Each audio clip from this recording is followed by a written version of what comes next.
Hi, welcome back to Bună și bun Retreat venit together. înapoi la cursul I like to nostru. call it sending the virus to the middle of Îmi the place sun. să-l numesc trimiterea virusului în mijlocul soarelui. Beautiful thing to do. Ar fi un lucru frumos. So now we're going on with the quotations. Așa că acum continuăm cu citatele, Which means ceea ce înseamnă că Pabonga Rinpoche va cita o binecunoscută învățătură înaltă, și anume învățătura secretă a lui Manjushri, ceea ce noi numim învățătură secretă principală. Iar asta înseamnă că este învățătura secretă originară care a venit din practica lui Manjushri. Apoi, în mod normal, vei primi o mulțime de învățături secrete secundare ale lui Buddha și apoi vei primi o mulțime de comentarii asupra acestora. Apoi vei primi și mai multe comentarii de la maestrii tibetani înțelepți. Și acesta este în mod normal procesul. Deci ne întoarcem direct la învățătura secretă originară la începutul ei. Și aceasta spune: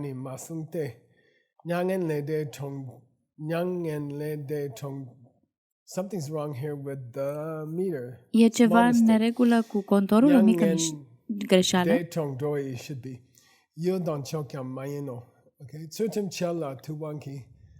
Now people who may be very serious spiritual practitioners in the sense pot fi practicieni spirituali foarte serioși în sensul că petrec mult timp în retragere sau învățând din cărțile importante, studiind limba tibetană, încercând să stăpânească toate aceste lucruri.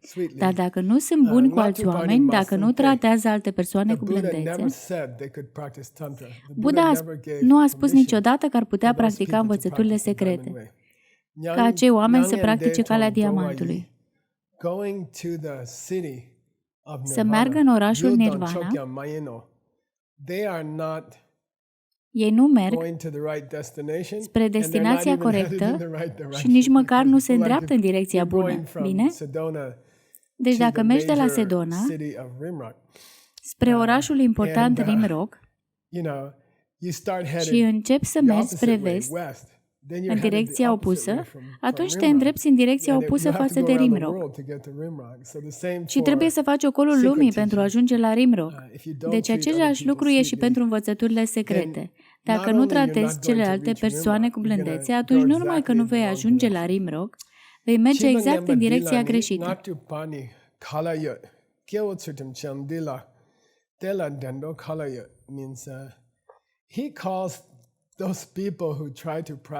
Adică pe cei oameni care încearcă să practice învățăturile secrete, dar care nu tratează frumos alte persoane, îi numește copii obraznici. Deci, într-un fel, Manjushri spune în învățătura sa secretă originară, acei copii obraznici care spun că vor practica învățătura secretă, cum pot face asta dacă nu se poartă frumos cu alți oameni? Înseamnă total imposibil. Dacă oamenii nu sunt drăguți cu ceilalți, nici măcar nu vor avea parte de o renaștere mai înaltă. Adică se vor naște ca o insectă sau ceva de genul acesta în cazul în care practică învățătura secretă. Nici măcar nu vor mai avea o renaștere ca om. Cu atât mai puțin vor avea cel mai înalt grad de fericire. Atunci cum pot acești oameni, care nu sunt drăguți cu alți oameni, care încearcă să practice învățăturile secrete și spun că practică învățăturile secrete, dar apoi rănesc alte persoane, nici măcar nu se vor mai întoarce ca oameni. Se vor întoarce ca o lăcustă. El a spus, ce fel de învățături secrete sunt acelea pe care le practici și devii o lăcustă? Probabil că nu sunt cele mai înalte învățături care te pot face să devii un Buddha într-o singură viață. Bine. Am căutat citatul, ca de obicei, și numele complet în sanscrită al acestei învățături secrete a lui Manjushri este Arya Manjushri Mula Tantra. Ea are același citat. Apropo, predicția noastră în privința pronunției este validă. Deci aici este o greșeală în cursul în limba tibetană.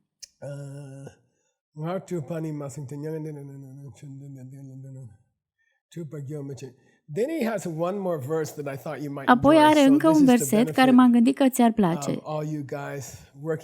Deci acesta este meritul tuturor celor care lucrați din greu, în special Gold Club, Jade Club, pentru a sprijini proiectul lui John Brady. Mare lucru și datorită acestui proiect pot să merg cu ușurință la învățăturile secrete originare și să-ți dau un desert în plus față de acest citat.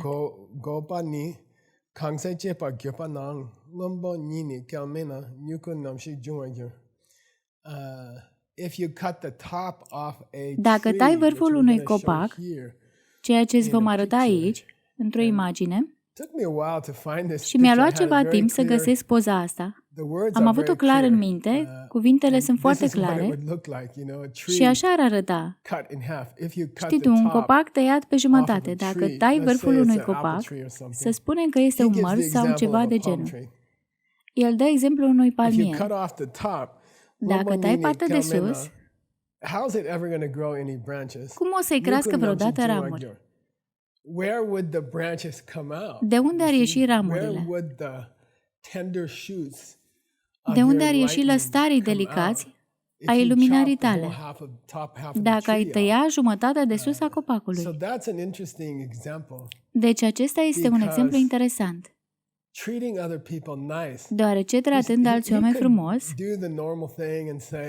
ar putea face ceva normal și să spună, aceasta este temelia tuturor practicilor secrete sau aceasta este rădăcina tuturor practicilor secrete. Dar el, pentru un motiv oarecare, pe care cred că voi puteți să-l discutați în grupurile de discuții, el răstoarnă imaginea.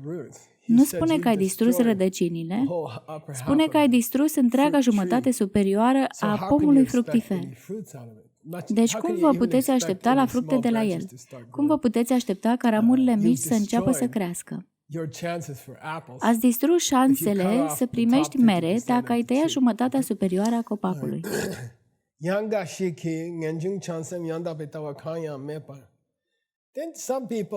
Apoi unii oameni încearcă să practice fără principiile celor 3 căi principale. Aceia dintre voi care au urmat cursurile ACI, acesta este tocmai subiectul primului curs ACI, cele 3 căi principale. Le puteți numi renunțare, bodhicitta și viziunea corectă. Cred că nu e o engleză prea prietenoasă. Cred că prima este: m-am săturat de acest tip de viață. M-am săturat să văd oameni murind. M-am săturat să văd lucrurile cum se destramă. E prea mult, m-am săturat. Aceasta este prima cale. A doua este: îmi doresc ca nimeni să nu mai treacă prin aceste lucruri. Aș vrea să putem deveni cu toții iluminați. Aș vrea să pot face ceva pentru a ajuta fiecare ființă vie din univers. Apropo, acesta este genul de atitudine pe care îl vom folosi în meditații pentru a încerca să trimitem virusul în mijlocul soarelui. Vom face mai mult. Vom face rugăciuni pentru toți oamenii din univers. Apoi știi, ceva atât de mic, precum un virus, va fi cu siguranță ucis de acest lucru, rugăciuni care sunt la fel de mari ca universul și nu exagerez. Și apoi, înseamnă doar să vezi că în bucătărie, soțul pe care erai supărată nu a existat niciodată de la sine. Cred că acestea sunt 3 moduri prietenoase de a descrie renunțarea, bodhicitta și viziunea corectă. Sau ai putea spune: m-am săturat de toate astea și m-am săturat să-mi văd prietenii suferind, mai ales că totul se bazează pe un fel de credință nebunească că există cu adevărat cineva care de fapt nici nu e acolo. Aș vrea să remediez acest aspect. El spune, Medpar, pe al doilea rând de aici, ceea ce înseamnă că unii oameni nu au auzit niciodată de aceste 3 atitudini, aceste 3 căi principale. Ei încearcă să facă acest tip de meditație. E una greșită în care îți urmărești mintea, dar nu urmărești aspectele modului tău de gândire, cum că soțul vine de la el însuși. Nu te uiți după astfel de semne, te uiți doar cum mintea gândește și asta se numește o meditație greșită în care stai și te uiți la minte, cum gândește, și cât timp stai cu atenția asupra ei, înseamnă că oamenii își irosesc toată viața. Oamenii petrec ani uitându-se la un perete sau încearcă să creadă că mintea lor este goală sau ceva de genul ăsta. El spune, este un efort complet inutil. Fără sens, nu are rost. Înseamnă că nu are niciun rost. E ca și cum ai pescui în cadă sau ceva de genul ăsta. Ton sau ceva similar. Nu se va întâmpla niciodată. Nu este posibil. E ciudat.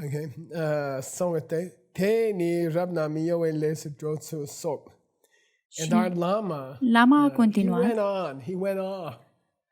Probabil în meditația Dansul Leului, el a spus, uite, primele 8 niveluri ale meditației Dansul Leilor, dacă le faci doar pe acestea, știi, poți doar să colectezi un anumit tip de karma, care se numește karma neschimbătoare.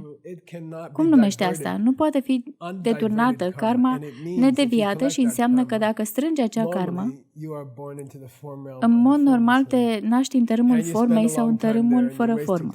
Și petreci mult timp acolo și îți pierzi vremea. Și apoi te duci în tărâmurile iadului. Deci el spune, uite, îți irosești întreaga viață și multe altele. Vieți după acestea?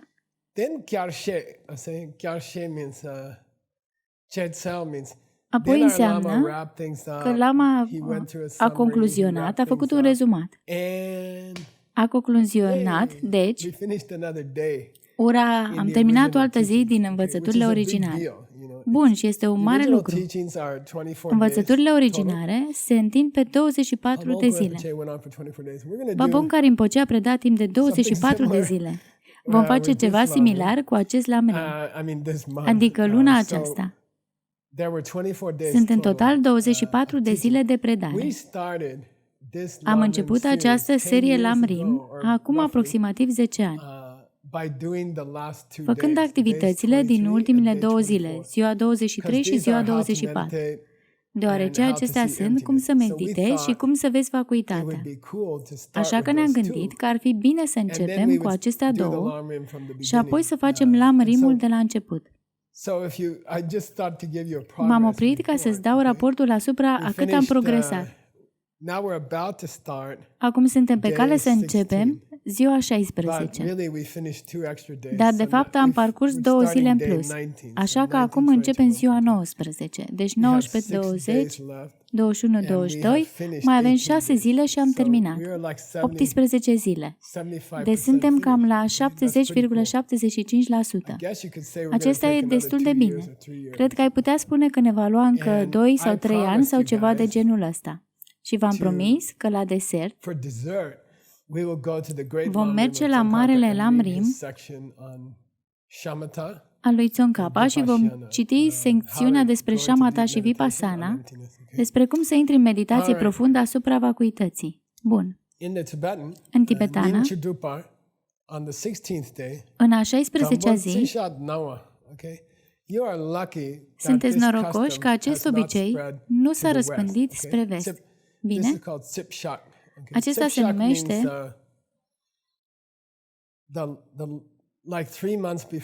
cu 3 luni înainte de învățăturile Lamrim, profesorul va spune, toată lumea trebuie să memoreze cuprinsul, structura Lamrimului. Nu poți intra în clasă decât dacă memorezi cuprinsul Lamrimului. Profesorul meu obișnuia să facă asta cu jurămintele secrete și cu jurămintele Bodhisattva. El nu ne lăsa să intrăm în sală dacă nu puteam să le recităm.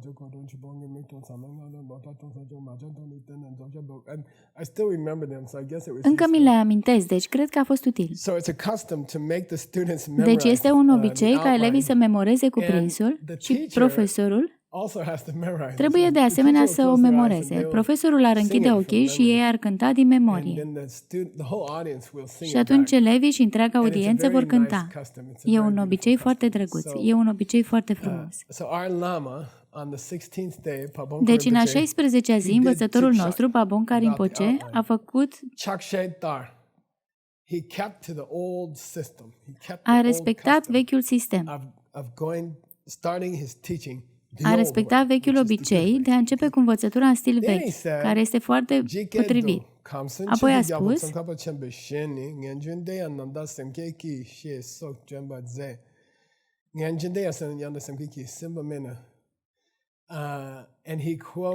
și el a citat cele 3 căi principale, de fapt, ale lui Jetson Kappa și a citat o secțiune specială care spune, ok,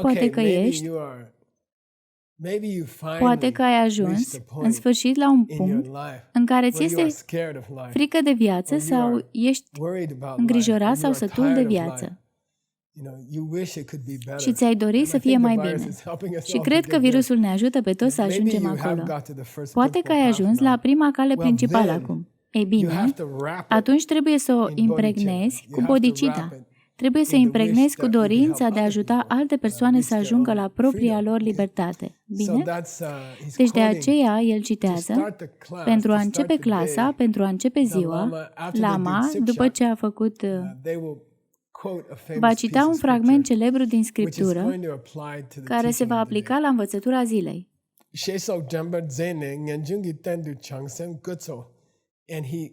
El ne-a repetat cum ar trebui să urmăm această primă cale principală. M-am săturat de toate aceste probleme în viață și trebuie să dezvolt bodhicitta, bine? Și el ne-a încurajat să ne examinăm mintea, inima, pentru a decide de ce suntem aici, de ce studiem acest lamrim. Și este pentru a ajuta alte persoane. Când ajuți alți oameni, te ajuți și pe tine însuți. Concentrează-te pe alte persoane în timpul virusului. Nu-ți face griji pentru tine, ajută alte persoane. Și apoi și tu vei fi ajutat. Dacă trimiți virusul în mijlocul soarelui, dacă faci rugăciuni pentru toate ființele vii din univers, vei învinge virusul. Nu-ți face griji. Bine, și am o imagine aici cu o grămadă de cățeluși într-un grup, pentru că mi-amintesc clar când puneam această întrebare profesorului meu. Eram în bucătărie, faimoasa bucătărie de la acest templu mongol, și eu studiam Lamrim. De fapt, e prima carte pe care am tradus-o. Este a lui Maitreya, o versiune a structurii celor 5. Cele 3 seturi de câte 5 etape fiecare, 15 etape, și l-am întrebat pe profesorul meu, știi că semnul că ai făcut prima cale, etapă, este renunțare. Ești obosit de această viață, dar când ajungi la calea Bodhisattva, cele 5 căi pentru Bodhisattva, nivelul Mahayana, prima cale este diferită.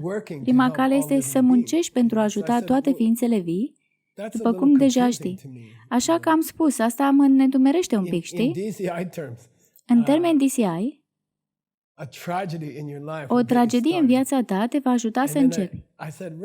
Apoi am spus, Rinpoche, de ce în învățăturile înalte de pe linia Mahayana această tragedie se numește obținerea bodhicittei? Și el a spus, gândește-te la asta. Este tot o tragedie. Este însă o tragedie universală. O tragedie care implică fiecare ființă din acest univers. Este o mare tragedie. Așa că aș putea să o numesc răspunsul lui Rinpoche.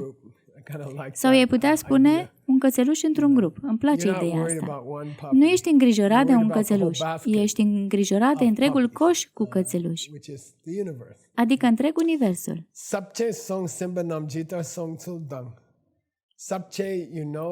Știi că dacă ai urmat aceste clase, Lama a recapitulat structura pentru a ne arăta ce am învățat și vom face și noi asta în scurt timp.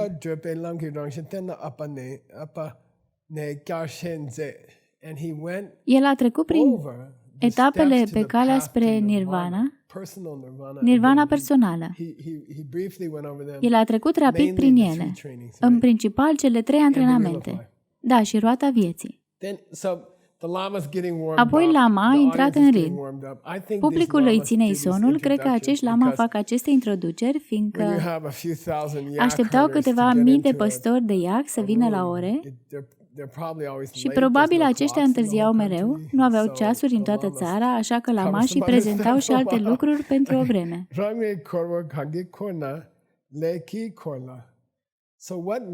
Deci ce mă face pe mine să fac același lucru la nesfârșit? De ce mă învârt în aceste cicluri uriașe din viața mea? Întâlnesc pe cineva, avem o relație, devine rutină, ne despărțim, sunt trist pentru o vreme, apoi întâlnesc o persoană nouă și atunci de ce trec prin aceste cicluri mari?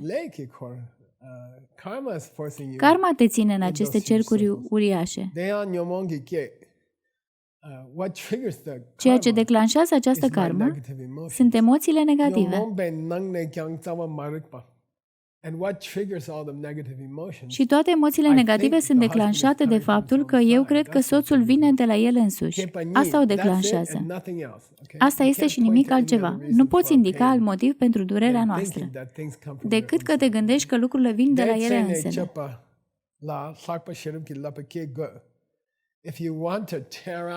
Dacă dorești să scoți rădăcina nefericirii pe care o simți în această viață, trebuie să distrugi ideea că lucrurile vin în acest fel, că lucrurile vin de la ele însele.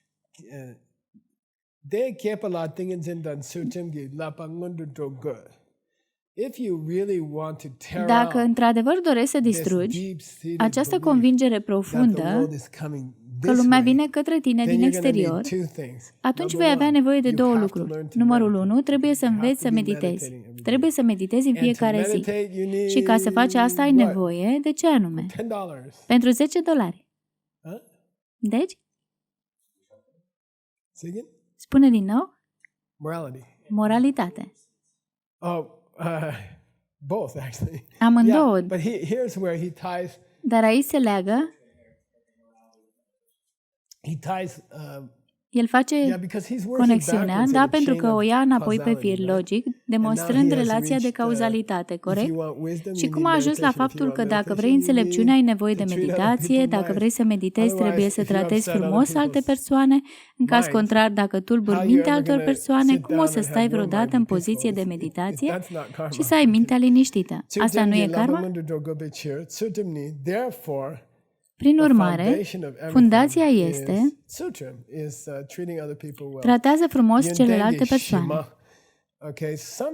Uneori cuvântul și, care înseamnă fundație, are un ma în el, deoarece cuvântul ma în tibetană, deși poate avea semnificație negativă, de asemenea el înseamnă mamă. Uneori se lipește de cuvântul pentru fundație, pentru a spune că este fundația mamă sau ceva de genul. Deci unii oameni traduc într-un sens negativ și vor avea probleme. Nu este mai, este shima. Deci, bine.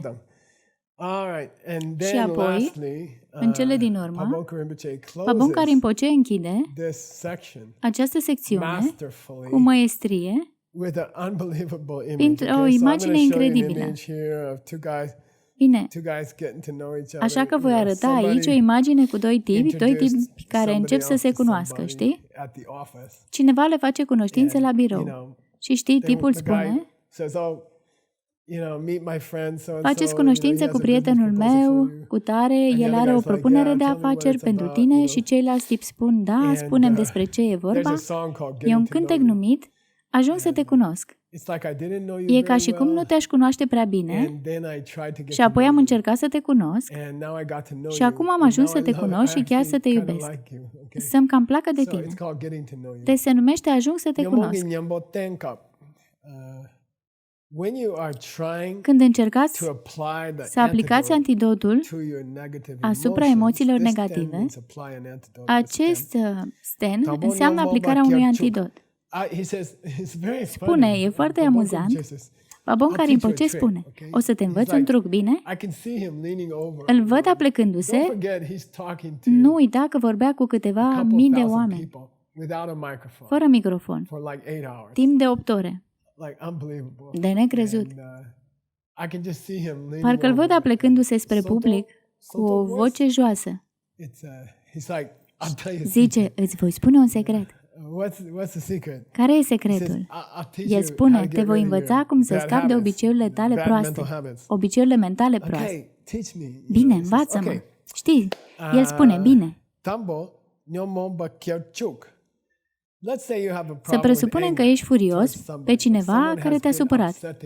Deci nu ești nervos, nu-ți petreci ziua aruncând cu lucruri după el. Un cuplu m-a sunat recent și mi-a spus că sunt la etapa cu aruncatul. Începem să aruncăm cu lucruri unul în celălalt. Le-am spus, bine, trebuie să discutăm chestiunea cu al doilea soț. Bine. Deci atunci când stai de unul singur și ești calm și ești pe jumătate fericit, dacă tu și partenerul sunteți la etapa în care aruncați lucruri, știi, aruncați cu lucruri unul în altul. Ei nu aruncau cu lucruri unul în altul, ci aruncau pe jos cu cutii, goale, gunoaie, ceva de genul ăsta. Deci oricum, închide ochii și încearcă să recreezi situația. Deci închide ochii și vezi cum această persoană intră în camera ta și începe să spună ceva care într-adevăr chiar te rănește. Într-adevăr te doare inima și încerci să recreezi această situație în timp ce ești calm și stai pe canapea. Închide ochii și imaginează-ți că soțul tău intră și începe să te acuze sau ceva de genul ăsta. Doar fă asta. Înseamnă să vezi dacă poți ajunge la acea emoție în mod artificial. Vezi dacă te poți supăra doar gândindu-te la soțul tău. Asta e distractiv. E un truc uimitor, bine? Apoi te vei supăra. Te vei simți supărat. Atunci deschide repede ochii și încearcă să înțelegi cum se simte când e supărat, bine? Ca și când încerci să surprinzi sentimentul. No sin înseamnă să înveți să recunoști cum e când începi să te superi, exersând supărarea, gândindu-te la lucrurile rele pe care ți le-a spus soțul tău în trecut. Este o metodă uimitoare, să știi. Ar fi trebuit să o punem în meditații. Poate voi o puteți face în grupuri. Obișnuiește-te să identifici cum te simți când începi să te superi în inima ta. Bine? Făcând meditație asupra supărării. E foarte tare. Și apoi practică aplicarea antidotului. El nu vine de la el, vine de la mine. Când îmi spune acele lucruri, vine de la mine. Trebuie să-mi amintesc asta. Trebuie să-mi amintesc.